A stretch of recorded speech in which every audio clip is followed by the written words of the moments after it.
final day in Paris, court ready, crowd in place, and finalists focused as they ready themselves for battle.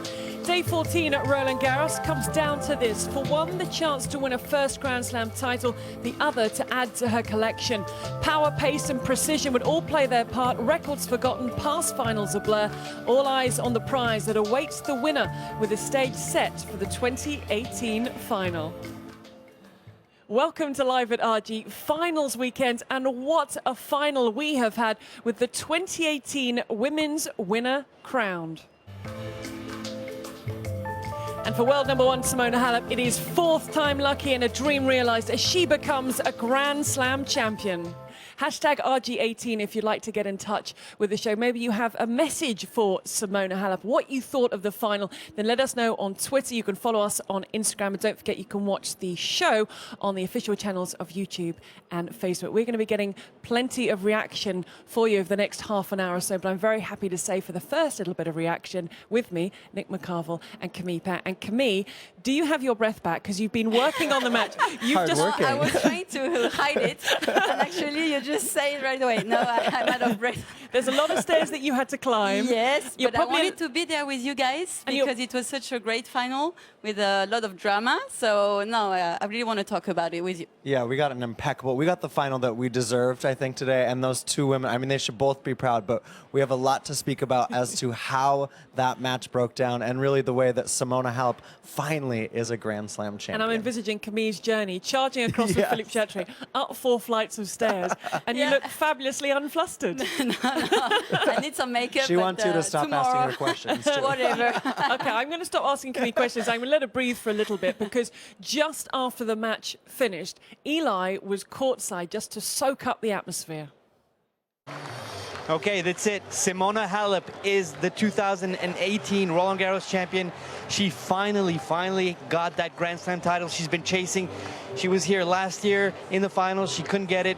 It seemed as though it was all going Sloane Stephens' way, but Simona time came in and she did what she had to do. She had the support of the crowd here, amazing support. Romanian flags all over the place waving. All you could hear was Simona, Simona the whole time. And her celebration, you thought you would drop down to her on her back, start crying. She just let the racket fall, raised her hands in the air. That's the celebration of somebody who is looking after many Grand Slam titles, and this is only the first of a long list. You can hear that she's already going to speak to the microphone with Marion Bartoli, and this is the crowd. I mean, seriously, guys, 98% of the crowd here was cheering for Simona Halep, and she did what she had to do, and she managed to win this match. Amazing match, hot weather, sun, dry conditions, perfect conditions for a perfect match. Great final. What else can be said? Well, a lot more, because we're with you for about 25 minutes or so, and Eli's going to continue to get reaction to Simona Halep's victory. But I think that together with Nick and Camille, we should just get stuck into looking back on what was a fabulous final that lived up to its billing.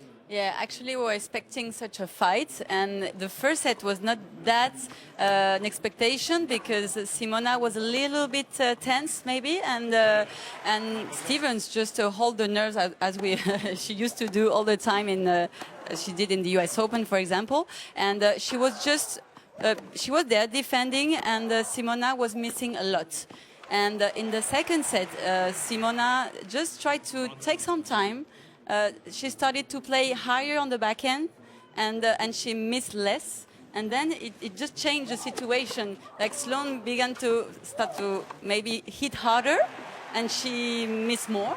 And then it completely changed the match. Well, I just thought Sloane was penetrating the court so well in the first set, and Simona just couldn't hit through her. Sloane made unforced errors a few, but she just didn't give Simona that space. And Simona had one break point in that 9th game of the set, and Sloane batted it away. But then you felt like the momentum was on Sloane's side. 2-0, she's up a break. It was the complete opposite script from last year against Ostapenko for Simona.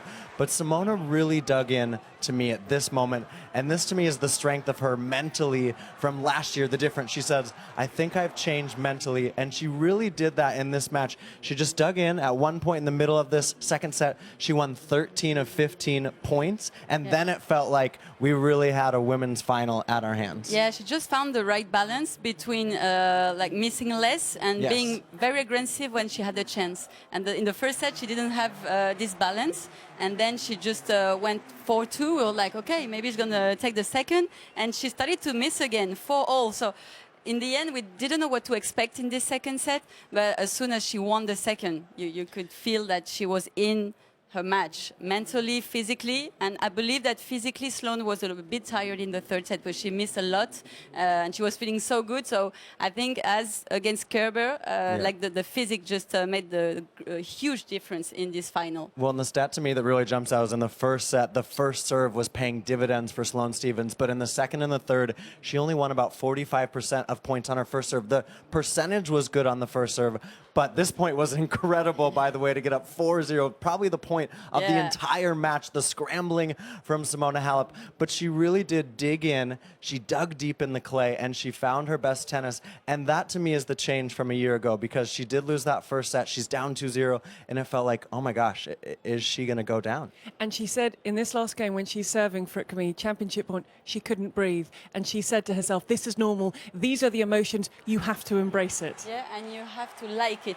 Instead of just fear them, you have to say, okay, that's the moment I want to, and take it into a positive pressure. And I think all is in the mind. You can see in a different point of view those situations, and I believe that she made it positive, because she served an ace at 5-1. Her first ace of the final. Yeah, and awesome. maybe a couple of years ago she would have done a double fault and being like maybe timid on the strokes. And I really saw this difference when she had to close the match. That's the main sign, and she did it so well. And Sloane Stephens lost her way just a little bit midway through that second set, because she wasn't challenged in this sense against Madison Keys at the U.S. Open a few months ago when she won her first Grand Slam title. But Simona Halep is a different beast, and you see the emotion washing over her. She soaked up the moment, and then I thought it was so great that she went up to her box and shared that moment with her team. This was a deserved win for her, but she had to switch to plan B, right? Even plan C, because Sloane was playing that well for much of this match. And I like the way, when she was looking to get up to the box, she got her leg up. So she said, can you just give me a little bit of a boost so I can jump into the stands and make my way to my box? Yeah, that's nice. I mean, she's sharing with everybody. Helping, Mark helping, everybody's there, and everybody's so happy because she's a great athlete, but she's a great girl. Otherwise, 90% like this, it never happens to have the public with you. She's not French, so because she has something, and that's nice that she's sharing with Darren Cahill. They've been through a lot of things those past years. Sometimes mentally she was not that positive, and Darren Cahill was like, okay, just go for it, otherwise I'm going back, and this is very nice to see them now. It's wonderful to see the embrace between Simona Halep and Darren Cahill, so this is the perfect time, and it's worked out quite perfectly that Eli is with Simona Halep's coach, Darren Cahill. Darren, congratulations. That must be a fantastic feeling. Can you tell us how you lived that match and how tough it was? Was it torture for you? I think every match is kind of torture, and you know, with Sloane playing so well, especially at the start and down a set and a break, it was up to Simona to try to find a way to get back into that one, and I think she did an amazing job to get her teeth into the match and then break it open in the end, and against a great opponent. So I'm really proud of her. You know, as I've said a few times before, that it's been great last couple of years that she's had, but there's also a few kicks in the stomach that she's taken in big matches, and to find a way to come through and win that particular match the way she did, full credit to her. She's an amazing young lady. It was a typical Simona scenario, right? Because she falls behind and she fights and she fights and she gets what she's going for. Yeah, no, she's incredibly professional, the way she works off the court. She's put in the work, and we knew that if she had to play 3 hours, no problem, she would be fine. So we knew physically it wasn't going to be an issue, but she was getting outplayed at the start. So game-wise, she had to find a way to get into it, and she did an amazing job. Her celebration was not that one of somebody who's been running after Grand Slam all her life. It's more of a celebration of like, okay, this is in, and let's move on for the next one. A little bit of relief, I would say. No, I don't get that celebration wrong. I think she'll be the happiest person on earth tonight. And also, it was a physical match, so a little bit of relief. I think just making sure as those games went along in the third set at 3-love, 4-love, 5-love, and then Sloane played a good game to get out of a love 30 hold. You never know. And so you just want to make sure you just put that match away. So I think the last point was just a little bit of a relief for her. But I think the standard of level of her play in that third set was amazing. And finally, my last question, what was her first words to you when you saw her, when you finally got to speak to her? Actually, I don't think she said anything, to be honest. She just gave me a hug, and I was talking to her and said I was damn proud of her and an amazing effort, and I was. So, I think she's just taking it all in. I think when we get back to the hotel later tonight, we'll sit down. I'll have a couple of beers because I feel like I've earned those beers, and then we can enjoy ourselves after that. We can talk more about it. I hope she's buying. Congratulations. Yeah, for sure she's buying. Come on. Thank you to Darren Cahill for joining us live on Live at RG. Did anyone else think for a second there that Simona Halep wants to come and have a chat with Eli? Yeah, she was there. And, okay, no, maybe she waited and he was not there, so he. I thought it was interesting that Simona Halep went one way and the trophy went the other way. This moment for Simona Halep here, Camille, lifting the trophy that she says she's dreamed about since she was 14. The moment has come. Yeah, it's amazing, and also the relationship between the two with Darren Cahill. It's a team, and I think he made a lot of sacrifices. Being a coach is not easy. You leave your family, and to have those kinds of goals with a player. So I really like that she came to the box and have this connection with Darren Cahill because he helped her a lot, and it seemed like she's thankful. And so I had some tears actually when she. I was so emotional because it's strong. I used to have a coach for ages, and it's really strong. And so I was like, wow, how it's a huge day for both of them. I think a lot of fans watching out there feel that emotion because Darren is a guy that is, very honest and true to not only Simona but to the tennis public. And you could see him really trying to hold it together, not only for her but for himself in that moment, because he really needed to be a positive force on the WTA. He comes down to the court a lot to speak with her mid-match, and you could tell that he was wanting to do that here. Of course, they can't at the Grand Slams, but the partnership that they've built. And for Simona, this is such a special place. She talked about how special Paris is and that is her 4th Grand Slam final, her 3rd here. She gets it here. It's really fitting 10 years after she won the junior title here. It certainly is. And have a little listen to what Simona Halep had to say on court to the 15,000 spectators packed inside Philippe Chatrier. Last year was tough to talk because I lost this match, but now it's really emotional to talk as a winner. So I was dreaming for this moment since actually I was 14. Thank you guys for supporting me. It was an amazing atmosphere, and I wanted this trophy to be here in France.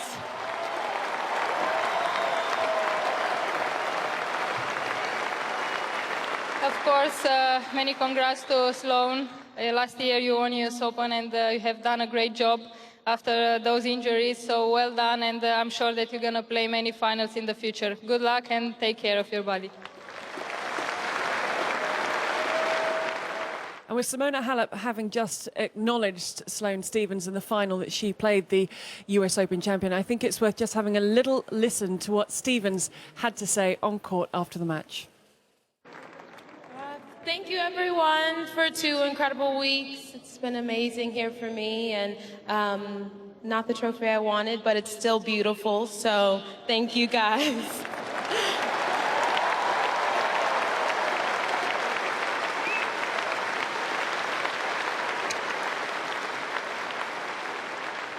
To Simona, congratulations on your first slam. It looks great on you.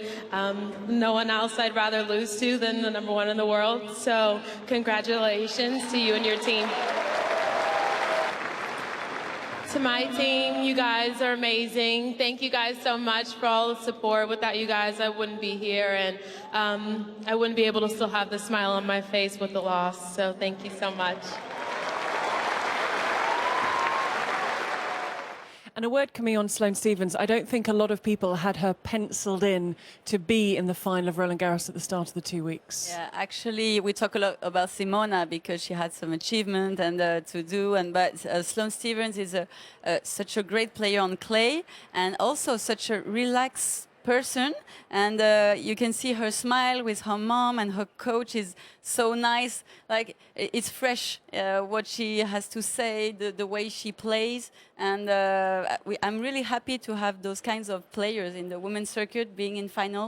It's very nice for us and for the tennis, because there's a lot of things happening, like in the mind and in the tennis court, of course, but a mix of everything like that, I think is good for women's tennis. Yeah, and we can see her actually, these are live pictures coming through of her hanging out with her team. And, you know, life goes on after you lose a Grand Slam final. Actually, it's the first final that she's lost. I think her and Kamau Murray will sit down and try to sort out what went wrong in that match, because I think she should reflect on it. But positive energy, positive 2 weeks for Sloane. She said it on the court, I don't have the cup that I wanted in my hands. But the way that she got to this final, as you said, Gigi, no one penciled her, no one penned her in to this final. But she's got a great team around her. And now it's interesting to see, where does she go as far as her career? I mean, she's going to be top 5 on Monday, world number 4. So Sloane's here to stay, and she should be proud of these couple weeks. She deserves it. Yeah, to absolutely. be top 5. I mean, it's an incredible young girl, and who's just playing without thinking too much. And it's working quite well, except for today, but that's tennis. It certainly is, and this time last year she wasn't entered into Roland-Garros because she was injured. In July of 2017, she was 957 in the world. She went on to win the US Open title, and as Nick said, on Monday, she'll be the new world number 4. So congratulations to Sloane Stephens for these couple of weeks. Now, we promised to bring you reaction to Simona Halep's maiden Grand Slam title win here at Roland-Garros. She has realised a dream. We've heard from our coach, we heard from Simona on court, and now to a Romanian player, former player, who won the doubles here. I think it was back in 1970 or something. Ion Tiriac is speaking with Eli. I think she deserved to win, but she didn't play even anything close to the semi-final. For one reason or another, her ball didn't run today as 2 days ago, but she has an unbelievable merit that she stayed with the match. And she ran until the last ball. When she was down 6-3 to love, were you worried?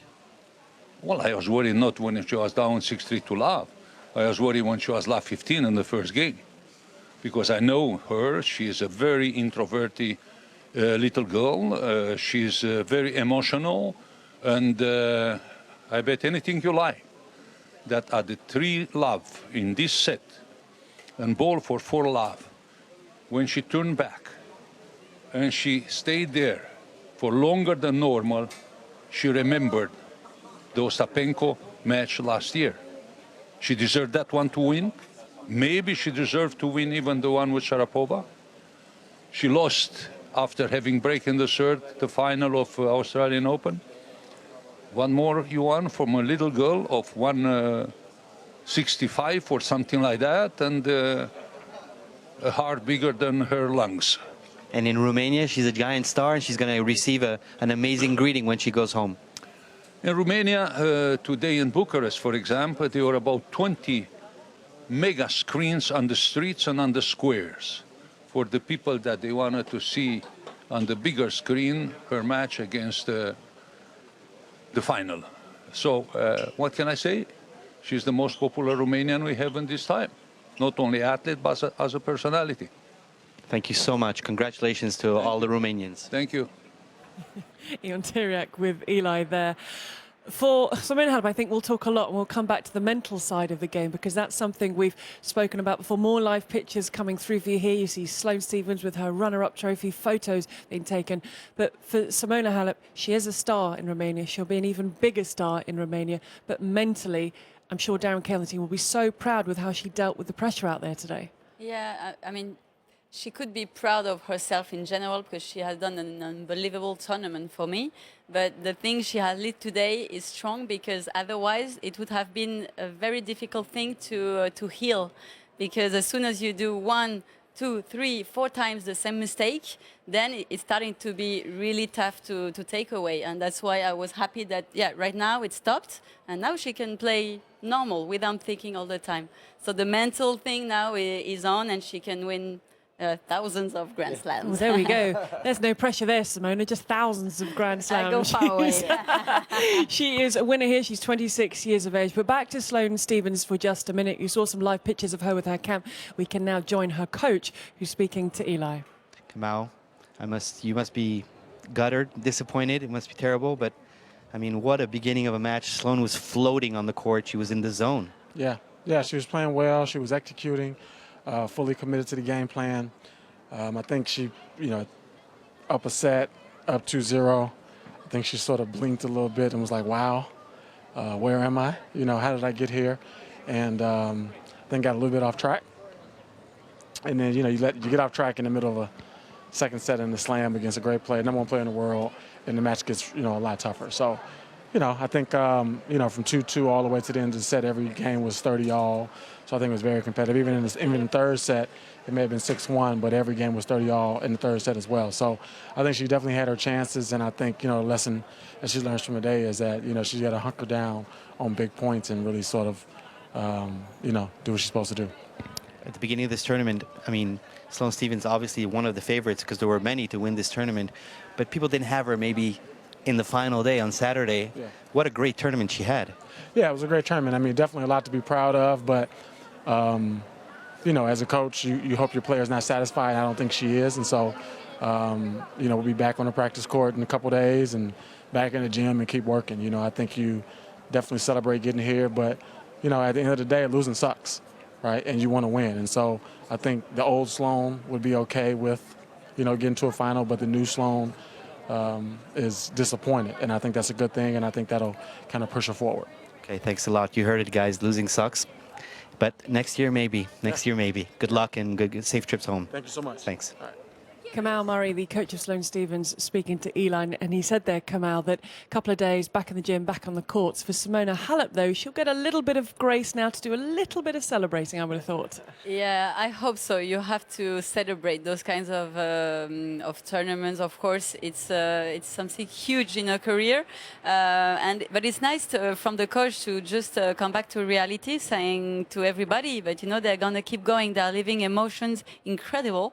And then 2 days later, they're going to be back on grass and back as on first round, back in the fitness room as every day. So it's difficult for players to be that high emotionally, and then the next day you just go back to what you do every day. It's strange. And that must go for the winners and losers, because you've got to say to Simona Halep in a couple of days, okay, that was amazing and that was great. But the same. But we've got grass. We've got to head to grass now, and she's got to get her head back. I mean, look at her there, the emotions. This is a dream for Simona Halep, but the calendar continues, the tournaments continue. Yeah, actually, the only huge thing, winning Roland-Garros is something, but it's something, okay, I've done that. In the tennis world, you're never sure about nothing. You can be number one, you can lose to anybody, but now there's a stamp. Okay, I'm winner of Roland-Garros, and she's going to feel relief for the rest of her career because she achieved that. And this is a great feeling, I imagine, for her to have this. She leaves here not just Roland-Garros champion, but she retains the world #1 spot. And before the tournament began, we actually sat down with Simona to speak about her Roland-Garros memories and a little bit about Paris, a city she loves. Simona, when you think about Roland-Garros, the French Open, how do you compare it to the other Grand Slams, or what's unique about it? Well, it's very unique because I was able to win the juniors 10 years ago, and I have great memories. I had my first final of Grand Slam here, so it makes it a little bit special. And also the fact that it's really close to Romania, this country, it makes it easier for me to feel like home. What are the French fans like to play in front of? Well, if you play against a French opponent, it's really tough because they are very loud and they are very supportive for the French player. But if not, it's a great crowd. Always they've been nice with me and really supportive. And every time I played and I stepped on the center court, the crowd was amazing. If you had to convince a friend to come to Paris, what would you tell them, or why is Paris so magical to you?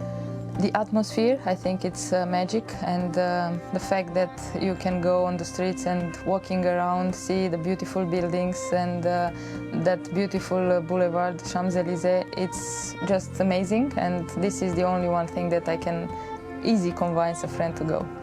We talk about Paris being a romantic city. Very romantic. Is it romantic? Why is that? Why do you think? Just the atmosphere, in my opinion, and the romantic feeling, you can really feel it in the air, and I feel it. So Are there any French phrases that you've picked up? I understand French, but I prefer not to talk about because I'm not good at that.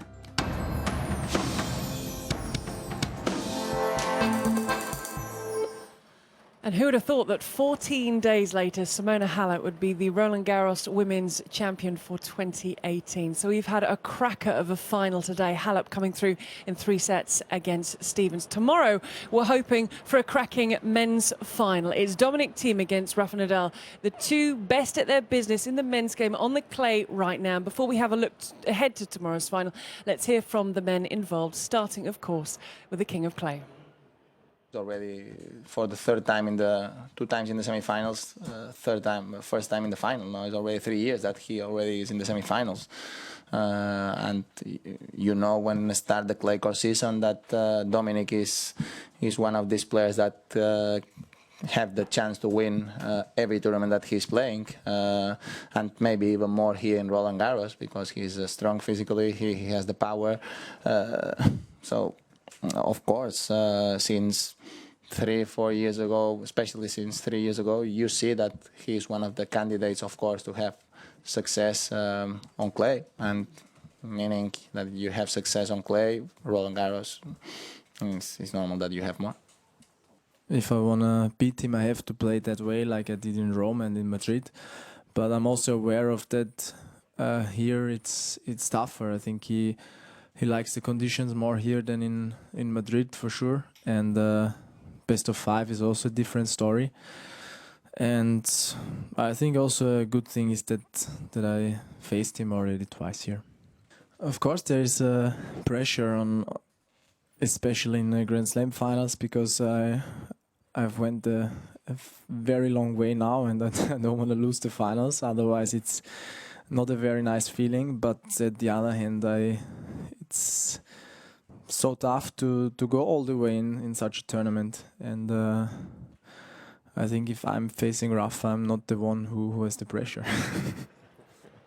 So, Nick, a 10th meeting between the pair tomorrow and a 10th on clay. Yeah, all 9 of their previous meetings come on clay. And if actually you look there, the last time they met, Dominic Thiem won that match in Madrid. A little bit of different conditions, but you've got to think he's going to take confidence having beaten Rafael Nadal in Madrid just a few weeks ago. Dominic Thiem played very well, very aggressive in that match. He caught Rafa a little bit on an off day, and I think that's exactly the recipe that he needs tomorrow to have a chance against the King of Clay in the Roland-Garros final. Camille, I put this question to Marat Safin last night. He asked for an easier question. Are we any closer to figuring out how to beat Rafa Nadal here in the final? Yeah, well, he answered the question. Marat, no, actually, yeah, he has to be aggressive, and he knows that physically he should be there. So for the confidence, it's really important, at least to face Rafa, saying, okay, I can be on court for 5 sets, and I'm going to be there. I know I can do that, and then I have to step into the court when I'll have the chance. Otherwise, for far away from the baseline, I don't think it's going to be like a good plan for him. And he showed in Madrid. Madrid, it was like in altitude, so the ball was fast. Yeah. So he could use his, we're going to see tomorrow if it's raining or not or whatever. It's going to be interesting. But what he said was right. It's tougher to beat him here in final of Roland-Garros. But I could see such a pleasure for him. He's not scared. He's so happy. No, but he's shy. He seems it. Yeah. But he seems like, okay, I've done my job, and now I just prepare for that moment, and I'm going to enjoy it and do my best. And in the press conference, you can feel that. I don't know. I think he's got to manage his nerves, take that approach, and feel like he has the calm on the court. And then to me, tomorrow, that first serve, the first serve percentage for Dominic Thiem is so important, and also the first set. Because if Rafael Nadal gets his claws in you in that first set, and he has the lead in the French Open final, he's done it 10 times before, then Dominic Thiem in his first Grand Slam final, then the nerves set in, then you start to doubt yourself, you don't play as aggressively. I think I agree with you. Attack, attack, attack for Domi, and try to force the issue with Rafa. As you touched on there, Nick, he is unbeatable in Roland-Garros finals, and it's a huge, huge stat. When you look at those numbers in finals, I mean, it's scary. Yeah, it's insane. I mean, look at that. He's only been pushed beyond 6-4 8 times when he's played 36 sets in the final. He dominates. Last year in the final, straight sets against Stan Wawrinka. I mean, Stan whimpered to the finish line, a little bit injured, but Rafa came through sprinting across the line. So that's why I do think that first set is so important. But Rafa really seems to, when he gets to the mountaintop, Mount Roland-Garros, he seems to stick that Rafa flag at top and claim his throne once again. Yeah, actually, yeah, it's huge what he has achieved. But you remember when he lost to Robin Soderling in 2009, nobody thought about him losing to Soderling. Remember, it was insane. So one day maybe something can happen, and maybe it's Dominic Thiem's moment. You know, so that's tennis, and we're so excited to see what's going to happen in the end. And this is the guy, right, that we've been talking about is the best player on clay after Rafael Nadal. Here's his chance. It's such an interesting matchup of different generations. We've sort of been waiting for this in Grand Slam tennis because for so long the Big Four have held a steely grip on this on the greater parts of tennis. And so Dominic Thiem has a great opportunity. You just wonder how his nerves, how his body, how his feelings react to a Grand Slam final. He doesn't know, and nor do we. Cannot wait for this. And tomorrow, a little bit like today, 2 p.m. local time, we will have a preview show for you. So join us as we build up to the final. Then we'll be back half an hour after the final, reacting and getting the thoughts of those involved. I do, though, want to return to Eli, because, Eli, there is more tennis to be played this evening. Yeah, I'm going to do a special whisper for you, Gigi. I know you like the whispering effect. It's another final here. Same court, Philippe Chatrier, but it's another final. It's the men's doubles. It's Marek Pavic against Pierre Hugerbert, Nicolas Mahut. The Frenchmen are serving. They have a break. They're up a break already in the beginning of this match. The stadium is slowly filling up again because people went for a little break after the women's finals, maybe to, you know, get a rest, get something to drink, maybe have an ice cream. Now they're back, and the support is starting for Les Bleus. Remember, Nicolas Mahut was on this very same court a few years ago with Michael Liodra, fighting for the title, and they lost, and he thought that was it. It was going to be over. He'll never have a chance again. He's back here with Pierre Hugerbert, his longtime teammate. They have 11 titles. They've won 2 Grand Slams, US Open and Wimbledon. They made the World Tour Finals 3 times. They're a great doubles team, but to win this means a whole lot to them. So they're just everything going to fight, and they're going to have this time probably 120% of the support of the crowd. You can hear behind me the clapping. Allez les Bleus comes around. So yeah, this is another final, and it's not just going to be anonymous. There are going to be a lot of people in the stands. I know where Eli is going to be for the next while. Enjoy the doubles final, Eli. We should say we have had a French winner today, because Amélie Mauresmo is a French Open champion, picking up the Legends title with Nathalie Deschy. Yeah, the Fed Cup team. Yeah, it was, but it was a very nice match against Nathalie Tauziat and Kim Clijsters. They really played a good match of 4 of them, and it was like a match point for both teams. It was very nice.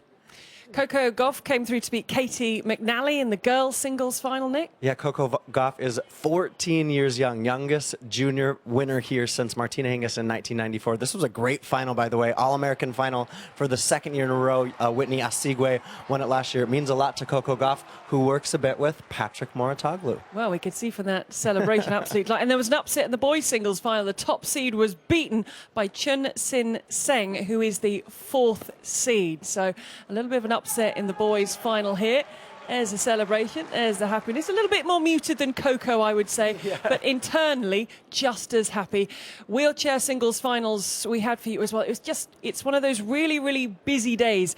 And we had Yui Kamiji come through against Didi de Groot in the women's final. Great crowd watching on there, as Yuichi's such an experienced player. And the wheelchair athletes, as we can see, Gustavo Fernandez go down to Mr. Kunida. Yeah, Japanese double in the singles finals. I mean, the wheelchair tennis is incredible. They get 2 bounces because they obviously have to move on the chairs, but I got to call a lot of it at the US Open last year, and it's sensational, especially here on the clay. The doubles tennis, or excuse me, the wheelchair tennis is incredible to watch. Yeah, no, it really is. I was there for the Paralympics in Rio, and the atmosphere and the people and the noise and the standard is absolutely stunning. So we've had a lot of winners today, Camille. We've got a few more to be crowned tomorrow. I need to run over there.